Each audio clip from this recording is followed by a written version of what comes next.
Liberty Bank-ის თბილისის ზოგიერთ ფილიალში კომუნალურ გადასახადებზე მომსახურების გადასახადი გაუქმებულია. გადაწყვეტილება ბანკის ხელმძღვანელობას საგანგებო შეხვედრაზე მიიღო, რომელიც ეროვნულ ბანკში გაიმართა. ბექა მჭედლიშვილი გვერდდება პირდაპირ ეთერში შეხვედრის დეტალებით.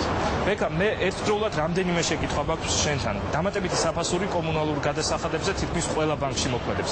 რატომ მიიღო საკომისიო გადასახადის გაუქმების გადაწყვეტილება მხოლოდ Liberty Bank-მა, ასაპირებენ სხვა ბანკები და რატომ მხოლოდ თბილისში, ისიც მარტო 25 სერვის ცენტრში? პირველი მიზეზი ეს არის, რომ პირველი, რომელმაც ეროვნულ ბანკს მიმართა განაცხადით, ეს იყო Liberty Bank-ი და სწორედ ის გამოეხმაურა 2 დღის წინ პარლამენტის ხმაზე დაყენებულ ინიციატივას. დღეს საგანგებო შეხვედრა გაიმართა ეროვნულ ბანკში, რომელსაც თავად ეროვნული ბანკის პრეზიდენტი ირაკლი ქადაგიძე ხელმძღვანელობდა. შეხვედრას ასევე ეწებოდნენ ენერგეტიკის მინისტრი, აქ იმყოფებოდა Liberty Bank-ის პრეზიდენტი და თავად ამ პროექტის ინიციატორი. შეხვედრის დასრულების შემდეგ უკვე ერთობლივი განცხადება გაკეთდა და მიღებულია გადაწყვეტილება, რომ ის 50 თეთრიანი საკომისიო გადასახადი, რომელიც მოსახლეობა კომუნალურ გადასახადზე იხდიდა, მხოლოდ Liberty Bank-ის 25 სერვის ცენტრში აღარ იქნება ამ საკომისიოს გადახდა სავალდებულო და შესაბამისად ეს საკომისიო არის გაუქმებული. 25 სერვის ცენტრი შეირჩა იმ პრინციპით, რომ თბილისი იქნას მთლიანად მოცული, ანუ ეს 25 სერვის ცენტრი იქნება მიმოფანტული ყველა რაიონში, ისე რომ თავის საცხოვრებელი ადგილის მიხედვით სოციალურად დაუცველ ფენას მოსახლეობის შეეძლოს უფასოდ გადახდა აი ამ 4 კომუნალური გადასახადის. რატომ მივიღეთ ეს გადაწყვეტილება? იმიტომ რომ ჩვენი სლოგანი არის ყველგან და ყველასთვის. ბატონო დააყენა საკითხი კომუნალური გადასახადების 50 თეთრიანი საკომისიოს გათავისუფლების შესახებ. ჩვენ ამ ორდრიანი მუშაობის შედეგად რეალურად მივედი ძალიან საინტერესო გადაწყვეტილება, ჩემი აზრით, კონკრეტულად Liberty Bank-ის ინიციატივით თბილისის მასშტაბით 25 სერვის ცენტრში მომსახურების გადახდისას საკომისიო იქნება 0, ანუ გადახდა მოხდება საკომისიოს გარეშე. ეს იქნება რეგიონალურად პრაქტიკულად თბილისის გეოგრაფიული განაწილება იმგვარი, რომ პრობლემა არ შეექმნას მოსახლეობას. შედეგი არის მიღწეული.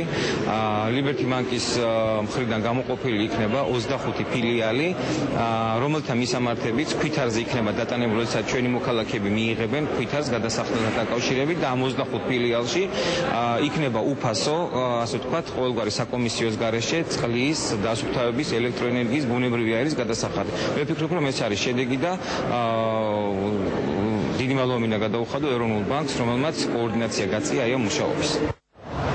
ის 25 სერვის ცენტრი Liberty Bank-ის, რომელიც Liberty Bank-მა გამოყო თავად, არის თბილისის სხვადასხვა უბნებში განთავსებული. დღეს ყველა მხარეთან ხდება იმაზე, რომ ეს რაოდენობა არის საკმარისი იმისთვის, რომ მოსახლეობამ უბნებისა და საცხოვრებლების მიხედვით ადგილზე უპრობლემოდ გადაიხადონ გადასახადი. რაც შეეხება სხვა ბანკებს, ამ დროისთვის როგორც ჩვენ ეროვნულ ბანკში განგვიმართეს, არც ერთ სხვა კომერციულ ბანკს არ შემოუტანია განაცხადა ინიციატივით არ შესულა ეროვნულ ბანკში, შესაბამისად მათი პოზიცია ამ საკითხთან დაკავშირებით უცნობია. საბანკო სექტორიდან მოდიოდა ძალზედ საინტერესო წინადადებები და ეს საკითხი ყველა შემთხვევაში გადაწყდებოდა, მაგრამ Liberty Bank-ის წინადადებამ აქტუალობა დაუკარგა უკვე ამ საკითხს და ბუნებრივია ჩაითვალა ის, რომ ის საკითხი, რომელსაც მოსახლეობა აყენებდა, გადაჭრილია. და სხვა ბანკებისათვის ბუნებრივი არის, რა თქმა უნდა, ეს მათი ნება არის, თუ უნდათ რომ თავიანთ ოფისებში გააკეთონ ეს უფასო გადახდები, არავინ არ დაუშვებს. დღესდღეობით მიღებული გადაწყვეტილება არის საკმაოდ დაბალანსებული ყველა მხრიდან, როგორც მომხმარებელთა ინტერესების მხრიდან, ასევე თვითონ კომპანიების და საბანკო სექტორის მხრიდანაც. გამომდინარე იქიდან, რომ სანამ ასე ვთქვათ კომუნალური კომპანიები დახურავდნენ იმ ოფისებს, სადაც თავიანთთან შეეძლოთ გადახდები, ასეთი თელას ჰქონდა დაახლოებით 21 გადახდის წერტილი მთლიანად თბილისის მასშტაბით. დღესდღეობით Liberty Bank-ის მიერ გამოყოფილი იქნება 25 ფილიალი, ანუ იმაზე მეტი, ვიდრე ეს თელას ჰქონდა. დიახ, როგორც უკვე გითხარით, 50 თეთრიანი ტარიფი გაუქმებულია, ამის შესახებ მოსახლეობა სხვა საშუალებებით მიიღებს კიდევ დამატებით ინფორმაციას, რაც შეეხება იმ 25 ფილიალს, სადაც ისინი კომუნალური გადასახადების გადახდა შესრულებენ, უკვე ეს გადასახადო ქვითრებზე იქნება დაწერილი. მადლობა ბექა მჭედლიშვილი გვერდდებოდა პირდაპირ ეთერში.